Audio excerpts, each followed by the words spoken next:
So then let's go back to the Messi challenge in the first game and how that is different than the one that we saw for the USA because a lot of people are saying this is the same thing. This is Yeah, the which same is exact which is which challenge. is wild. I actually just watched. That was the first time I watched the Messi one was this morning, and I watched it where people were trying to say like, "Look, the Balogun," and it was Mhm. split screen. And Yeah. I'm like, they're not even the same. So the Messi challenge, Messi comes and he makes contact at the bottom part of the calf potentially, and the force is not crazy. Now, granted, he's challenging from behind more than Balogun Correct. is, to be fair, but the force is not crazy. Now, does it deserve a yellow card? Yeah, it probably deserves a yellow. Not probably. It deserves a yellow And card. so let's make a distinction here. But you can't review a clear and obvious yellow card Exactly. miss. You only can review a clear and potentially Well, obvious red card. if he had given a yellow He card, could have looked and made it then red. VAR could have intervened if they thought it was a clear and obvious error. There was no yellow card given, Mm-hmm. and therefore they didn't even consider it. And again, was it a clear and obvious error? We'll never know because it's Messi and FIFA wants to keep him in Yep. the tournament. Let's just talk about how the challenge was different, right? Like you said, hits him on the calf, not a lot of force, but one of the language Pulls away things, pretty quick. yeah, but the language thing that we talked about, and you've highlighted both of them, was point and mode of contact, right? So just for the just for let's nerd out for a quick sec before we get into that.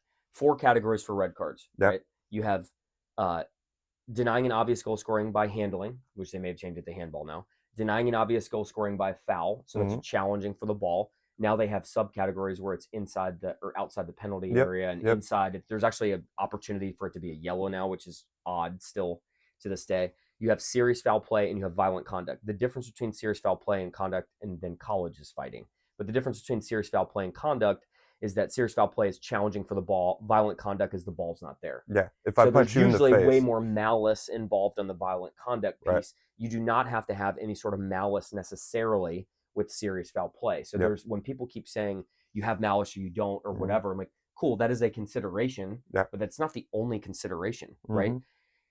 Straight leg would be a consideration, Yep. right? Force would be Yep. a consideration. The mode of contact and then Yep. the point of contact. So the Yep. mode of contact is which part of you is making contact. Right. It's Yep. the hard part, the Yep. bottom of your cleat, the bottom Yep. of your boot. Yep. And what did it make contact with? Yep. The back of the calf for Messi, Mm-hmm. and the back of the calf all the way down to the Achilles and freaking pushed his ankle into the Yeah. center of Hit the him. earth. Yeah. Now, For Balogun. is there intent? No, there's not any stinking intent. It sucks. Well, I was watching the game in Atlanta at the Fan Fest, and immediately when they showed the replay, my wife was gone, but I looked at my brother and I said, "They're giving him a red card." Yep.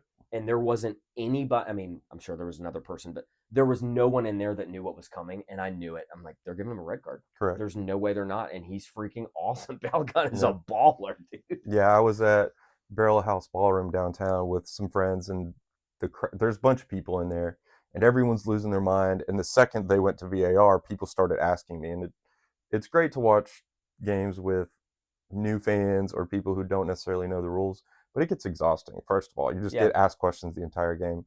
It's great, happy Well, to I like it. explain. I'm not exhausted. Yeah, Different we have personalities. different personalities. I'm like, I'm just watching the game, bro.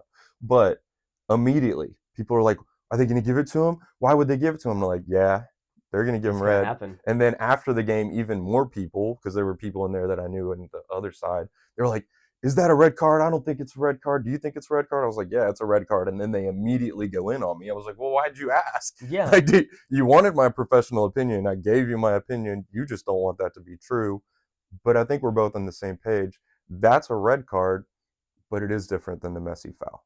I wanted so bad for it not to be so bad, and because it made the game wild too. Because now Yep. we're down a man and we score another one. I mean, it was pretty wild. But Yep.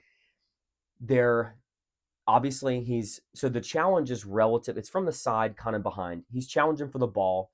He's not. He's definitely not by any means. I don't think there's any malice at all. He's trying to find the ground, and Yeah, that's it's an what accident. was odd too. Was Clattenburg was talking. I was like, aren't you supposed to be our referee Yeah. liaison? Like, I was surprised hearing him talk. It made me Yeah. doubt a little bit of my opinion because obviously he's the professional that did X, Y, and Z. But I mean, they mentioned the malice piece. I think that was more of a spectator looking at it than it really was a Mm-hmm. professional referee opinion because it was I don't know if I want to say that it was absolutely clear and obvious, but when you go through the criteria quickly, and that was one of the things that we were really trained on is, Yeah, hey, don't go in with it just feelings. A feeling might make you start going through the criteria, but the criteria was the mode of contact, the point of contact, the force, yeah, and there's another couple things that go into that. But those hmm are really the three that you look at, and when you looked at it, it was, man, this mode of contact and the point of contact, it is hard as surface as you can get with the softest surface you can get. yep, And it sucks that if he would have slid down the leg and he would have planted on the ground, it would have been a yellow card. Actually, they probably wouldn't have given him yeah, a yellow and it would have been fine. yeah, But the fact that it just kept coming down and then all the force yeah, takes place on the ankle. The last thing that is really important that what I'm surprised we haven't mentioned, it endangers the safety of an yeah. opponent. That's the one of the biggest criteria there for serious foul play. Yep. It wasn't, even though you could consider it a reckless challenge, which would make it a yellow card. Yep. The fact that it happens on the ankle and you see him come down with almost all of his weight on that ankle and the ankle bends the way that it Yeah. did, Jesus, Yeah, that's that was scary. rough. And I've heard a lot of pundits kind of say, well, you don't he didn't mean to do it. Yeah, he's trying to Yeah, find the he didn't mean. ground. Yeah, I'm like, he's trying to okay. balance himself. And as referees, you don't judge intent; you judge outcome. Yeah. And you're like, And hey, the Bosnian player, I know that he wasn't trying to, but he's trying to find the ground. Well, guess what? Bosnian player's yeah, ankle's there. yeah, it Sorry, was there you first. can't put it Yeah, there. yeah. Yeah.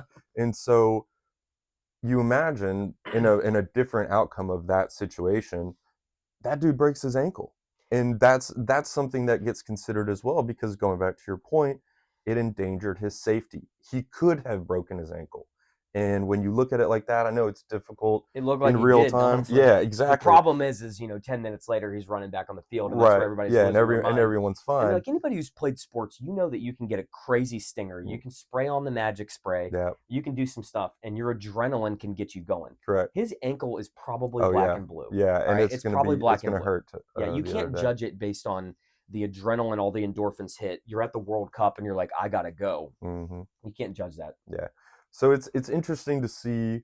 Um, just the way the laws of the game get interpreted, right? We had this little book for the laws of the game and what the actual black and white stuff, and then we had this real big book Yeah, the just considerations. on interpreting the way the fouls and the offsides and the subjective things, It's like a right? Bible and a concordance. There you go, exactly right. And people just don't understand the language. People don't understand the criterias of what the referee is looking for, and you just take a lot of dissent. You take a lot of nonsense from people who don't understand what the ref is actually looking for, and it's hard because you're making the right decision as a referee. The players don't understand it. Fans, definitely coaches don't understand it, even though they should, and it makes that job really really difficult. And I think that it takes away from the love of the game as a referee. You have to have really thick skin. And it just causes misunderstanding with everybody. But I think he got that stuff right. And most of the decisions from the referees in the World Cup, there's been a couple weird ones, but they've been really good. Yeah, they have overall, which is especially when you have the technology. I think that's what it's done is it's made Hmm. it so that you actually are making the correct decision. Yep. Um, I think it would be helpful if when they explain the VAR piece, the problem is English is a second language for a lot of the refs, but Mm. if they would use the considerations, if they'd say, "Hey, it was a straight leg, it was the bottom of the mode. Hmm. Here's the point, and it endangers the safety of an opponent," I think that the general public would understand a little bit more, Yep. and it doesn't give the pundit the ability to go and say this, this, and this. It's Yep. like, no, Yep. no, no, it That, endangered the safety yeah. of an Boom. opponent. Boom. Boom. Boom. Yeah, it Yeah. endangered. What I found is when they started coming out with the considerations, which was not all that long ago, it was maybe like 6 or 7 years ago, maybe a little bit more. I was a professional referee as a flag holder, let's say, a professional assistant referee on the side that's not collegiate. Collegiate, I held the whistle a lot more. And holding the whistle and explaining your yellow or red card decision became so much easier when you went through the criteria of, hey, this happened, this happened, this happened. They'd be screaming at you, that's not a red card, and you'd go, blah, blah, blah. And Yeah. you'd explain the three criteria quick, and you just do it over and over again. And there's nothing that they can do other than respond in emotion. And at some point, the alligator brain comes down a little bit and the logic sets in. And I found that it actually helped a lot. I mean, Yeah. it took a little bit to get over the initial emotions of some things. But Yeah. And they're doing the short, concise explanations right over mm-hmm. the PA or the stadium audio, but I think you're right. They can only explain so much there, and there's only so much that the fans are going to understand, the pundits are going to understand. They're always going to have that emotional side. But I think you're right. If alongside that, right, say the referees using his language in a short, concise way, but then if there was some sort of understanding of what those criteria were and those got put up on the Yeah, screen, or if that would be helpful if they were put up on the screen, or yeah, if the pundits actually knew. exactly, if the pundits could afterwards look at and say like, okay, they might not agree with those criteria, but Yeah. those are the criteria that FIFA have told the referees. This is what you use to make decisions, and then things would just get a lot clearer for Hmm. everybody. And it's not going to take away the emotion. Like that's the thing that we love about this game is the emotional roller Oh coaster. yeah. And I was talking with people about that recently. You know, that the extra time last night with Croatia and Yeah. Portugal, that emotional roller That was coaster is wild. just like, dude, like that's why people love this game. Watching Ecuador beat Germany in their last group stage game and then go through. You see the coach jumping up in the crowd. You see everyone crying on the field, and like that's what makes the World Cup special. It's kind of sad that the referee decisions get thrown in there, Hmm. and then emotion interprets those. But dude, this is why it's a spectacle. This is why the world loves this stuff.